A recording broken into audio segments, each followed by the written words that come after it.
വെനസ്വേലയ്ക്ക് പിന്നാലെ ഗ്രീൻലാൻഡിൽ അധിനിവേശം ലക്ഷ്യമിട്ട് അമേരിക്ക. ഗ്രീൻലാൻഡിൽ സൈനിക നടപടിയടക്കം അമേരിക്കൻ പ്രസിഡന്റ് ഡൊണാൾഡ് ട്രംപ് ചർച്ച ചെയ്യുന്നുണ്ടെന്ന് വ്യക്തമാക്കി വൈറ്റ് ഹൗസ്. ദേശീയ സുരക്ഷയ്ക്ക് മുൻഗണന നൽകാനാണ് ഗ്രീൻലാൻഡിനെ പിടിച്ചെടുക്കുന്നതെന്നും വൈറ്റ് ഹൗസ് അറിയിച്ചു. സൈനിക നീക്കം ഉണ്ടാകുമെന്ന് വ്യക്തമായതോടെ അമേരിക്കയ്ക്കെതിരെ കടുത്ത എതിർപ്പുമായി യൂറോപ്യൻ രാജ്യങ്ങൾ രംഗത്ത് വന്നു. ആക്രമിച്ച് നിക്കോളാസ് മദൂറോയെ കടത്തിയതിന് പിന്നാലെയാണ് അമേരിക്കയുടെ കയ്യിൽ വരേണ്ട തന്ത്രപ്രധാന ഇടമാണ് ഗ്രീൻലാൻഡ് എന്ന അവകാശവാദം ഡൊണാൾഡ് ട്രംപ് ഉന്നയിച്ചത്. ഇതോടെയാണ് ഗ്രീൻലാൻഡിൽ സൈനിക നടപടി ഉണ്ടാകുമെന്ന വൈറ്റ് ഹൗസിന്റെ പ്രസ്താവന പുറത്തുവന്നത്.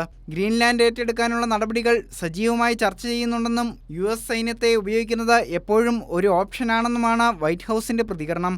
ദേശീയ സുരക്ഷയ്ക്ക് മുൻഗണന നൽകാനാണ് ഗ്രീൻലാൻഡിനെ പിടിച്ചെടുക്കുന്നതെന്നും വൈറ്റ് ഹൗസ് അറിയിച്ചു. ഡെൻമാർക്കിന് കീഴിൽ വരുന്ന സ്വയംഭരണാവകാശമുള്ള ഭൂപ്രദേശമാണ് ഗ്രീൻലാൻഡ്. 57,000 മാത്രം ജനസംഖ്യ വരുന്ന ഈ പ്രദേശം അമേരിക്കയെ സംബന്ധിച്ച് തന്ത്രപ്രധാന സൈനിക പ്രാധാന്യമുള്ള ഇടമാണ്. ഇതോടെയാണ് ഗ്രീൻലാൻഡിൽ അധിനിവേശം നടത്താനുള്ള നീക്കം അമേരിക്ക നടത്തുന്നത്.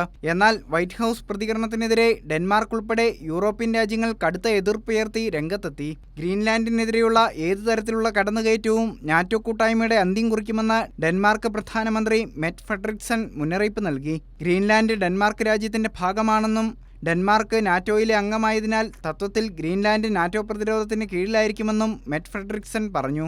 ഡെൻമാർക്കിനെ പിന്തുണച്ച യൂറോപ്യൻ രാജ്യങ്ങൾ അമേരിക്കയുടെ നടപടികളെ രൂക്ഷമായി വിമർശിച്ചു. ഗ്രീൻലാൻഡ് അവിടുത്തെ ജനങ്ങളുടേതാണെന്നും ഡെൻമാർക്കിനും ഗ്രീൻലാൻഡിനും മാത്രമേ രാജ്യവുമായി ബന്ധപ്പെട്ട കാര്യങ്ങളിൽ തീരുമാനമെടുക്കാൻ കഴിയൂവെന്നും UK, Germany, Italy, France, Poland, Spain എന്നീ രാജ്യങ്ങളിലെ നേതാക്കൾ സംയുക്ത പ്രസ്താവനയിൽ പറഞ്ഞു. ഇതിനിടെ മെക്സിക്കോയും കൊളംബിയയുമാണ് തന്റെ ഹിറ്റ് ലിസ്റ്റിലെ അടുത്ത ലക്ഷ്യങ്ങളെന്ന ഡൊണാൾഡ് ട്രംപിന്റെ വെളിപ്പെടുത്തലിനെതിരെ ആഞ്ഞടിച്ച് കൊളംബിയൻ പ്രസിഡന്റ് ഗുസ്താവോ പെട്രോ രംഗത്തെത്തി. തന്നെ വന്നു കൊണ്ടുപോകുമെന്നും താൻ ഇവിടെ കാത്തിരിക്കുകയാണെന്നും പെട്രോ പറഞ്ഞു. വെനസ്വേലയിലേതുപോലെയായിരിക്കില്ല കൊളംബിയയുടെ പ്രതികരണമെന്നും പർവ്വതങ്ങളിൽ ആയിരക്കണക്കിന് വരുന്ന ഗൊറില്ല പോരാളികളാണ് US കാത്തിരിക്കുകയെന്നും ഗുസ്താവോ പെട്രോ മുന്നറിയിപ്പ് നൽകി.